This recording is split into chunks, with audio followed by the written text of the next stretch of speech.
All right, Catherine Hood here, certified healthy lifestyle coach. I'm helping individuals prevent type 2 diabetes, improve their heart health, lose weight, a variety of different challenges that we face. This diagram, I hope, will be a little bit useful, maybe an eye-opener, explain a few things. So let's begin. The calories per pound is what I'm titling this, or calorie density.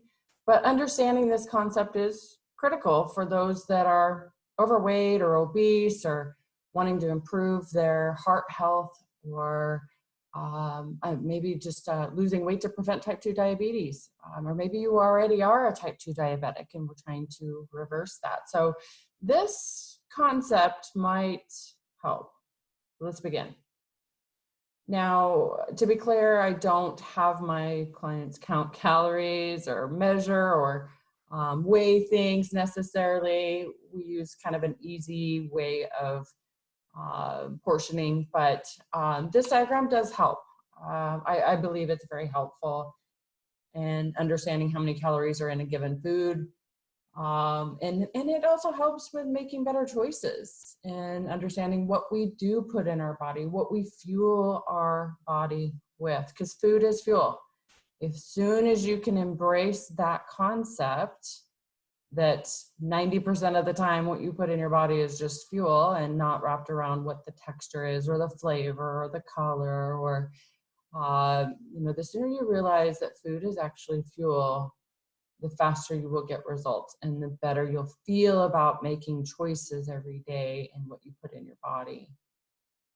All right, so if you're maybe on a weight loss journey and you plateau, or maybe you're trying to lose weight and you're not losing weight, it might be time to examine the foods that you're eating and see maybe that you're overeating some really calorie dense foods. That's what this diagram is about, right? So humans on average eat 3 to 5 pounds of food every day.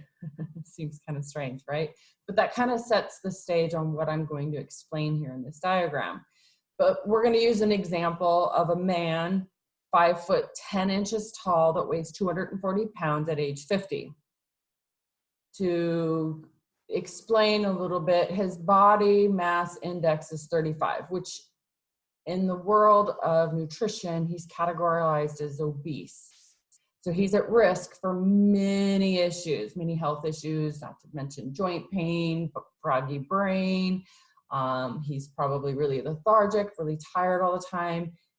But at his size, 5'10", age 50, his basal metabolic rate is, and to describe what that means, the basal metabolic rate is the calories that he needs just to function, just to breathe, just to sit there. And then his body is also healing and repairing at the same time, but breathing, heart rate, pumping blood, all these things, he needs 1,800 calories just to his basal metabolic rate, just to function, just to breathe. So for the same example, we'll assume that he's really active. He exercises every day. Maybe he exercises a full hour, and at a really high tempo and at that size, because he's a big man, he's burning 700 calories a day. That's really high, but just for hypothetical. This means that just to exist, just to stay at his same weight of 240 pounds, he needs 2,500 calories a day just to maintain that weight. So stick with me. This is really simple. I'm going to make it really, really simple. If this man eats 5 pounds of food a day to maintain his size, that'd be 500 calories per pound. So, real easy math, 5 pounds divided by 2,500 calories is 500 calories per pound. To lose weight, he will need to eat less than that 500 calories per pound, or burn off, work 2 hours at a gym, which actually is counterproductive, but just stick with me. So he'd have to eat less than 500 pounds or burn off greater than the 700 calories that he's already burning off, which is tremendous. And typically people's willpower and ability to do that and restricting, can waver for sure. But we've all heard of the saying, you cannot ever out exercise your diet, right? It's so true. It's absolutely true. And that's where this comes into play. So if we examine common foods and see how many calories are per pound, that's what's on this diagram, it might make it clearer what foods that we need to omit or limit, right? So after seeing this, you might understand why it's vital to eat less or avoid certain foods. So look at the 0 on the far left per pound, and then the 4,500 calories per pound on the far right. So the most calorie dense foods that we eat in the human diet is oil, right? So look at that. It's all like around that 4,000 per pound range. This includes olive oil, vegetable oil, corn oil, coconut oil, sesame, all the oils. Oil is pure fat and it packs 9 calories per gram. 9 calories. So you might be thinking, there's no way I eat a pound of oil. But guess what? The American diet eats about 85 pounds of fat per year, and nearly half of that is oil. So that makes up a pound per week if you add it up. This is insanely high.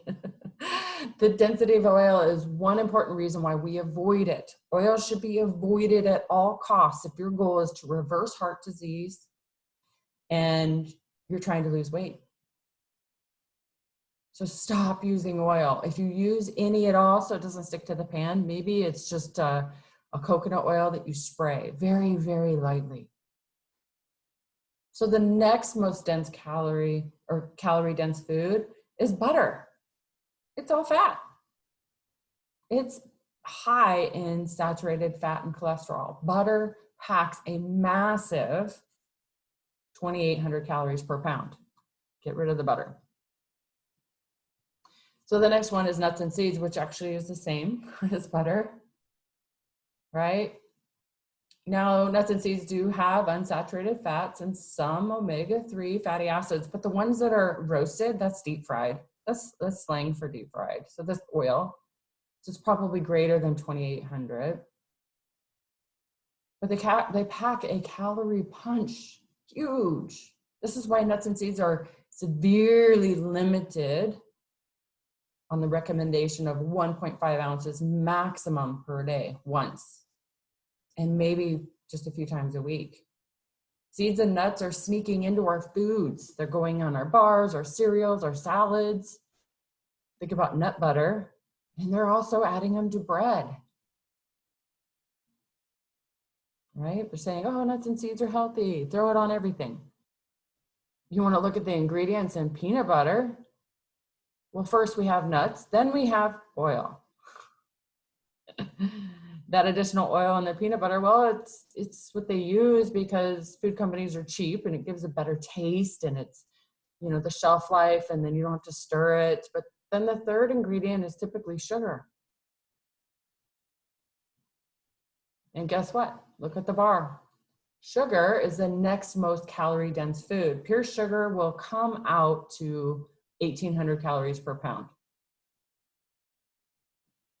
There's data that shows that each American eats about 100 pounds of sugar every year. That is almost 2 pounds per week. You think that has a factor in our obesity problem? Yes. The food industry has not helped us in any regard to sugar in our food. One study showed that added sugar was found in 80% of the products at the grocery store. That's all that packaged food, right? It hits that bliss point. They add the fat and the sugar, that sparks in the brain. It's like that. It's like cocaine is what the bliss point is. So the next most calorie dense food is cheese, coming in at 1,600 calories per pound. Cheese is 70% fat, high in cholesterol and saturated fat. Cheese is simply the fat that is taken off of skim milk and solidified. Salt is, of course, added. Cheese is very unhealthy, and even the USDA recognizes that. They suggest if you use any cheese at all, use low fat. Think about it. The last salad that you had that you added cheese on it, did you really even taste the cheese? That topping just made that salad unhealthy and loaded it full of calories. So skip the cheese. Notice calorie density of the different protein sources, that come in as meat. So bacon and sausage are not at all healthy. Short ribs are also fatty, obviously. And even the 85% lean beef comes in at 975 calories per pound. Then we've got boneless, skinless chicken breast at $4.99. Eggs are about 630 calories per pound. So one egg will have 200 to 240 milligrams of cholesterol. So be sure you're not eating eggs at every meal. Truthfully, I try to have only 2 egg yolks every single day. The rest of it is egg whites. Eggs are high in saturated fat as well. So if you're worried about your heart health, if you have it in your family, or you've got high blood pressure, high cholesterol, I would say do not eat any egg yolks at all. Avoid them. So let's look at the non-starchy vegetables. They come in around 100 to 200 calories per pound. Why? Because they're fiber-dense vegetables. Adding very little calories, they actually leave you feeling fuller longer. So you need to be having vegetables at 4 meals a day. Add vegetables. That'll make you feel fuller longer. All right, so note the higher fat vegetables. I need to make sure you see this in the chart. Let's look at avocado. These are high in fat, significantly increasing calorie density.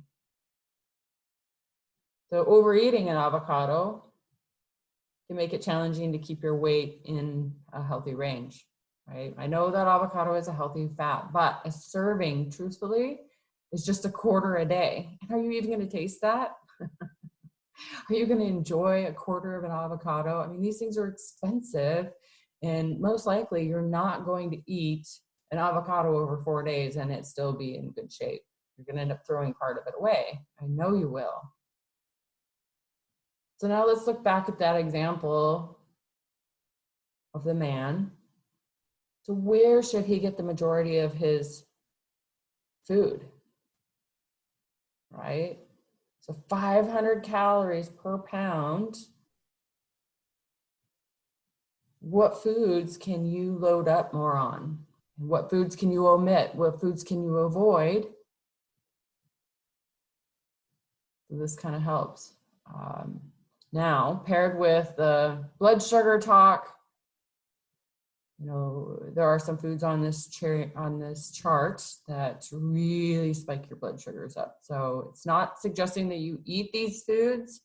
This is just kind of another diagram to point out some things to keep in mind with what we fuel our body with.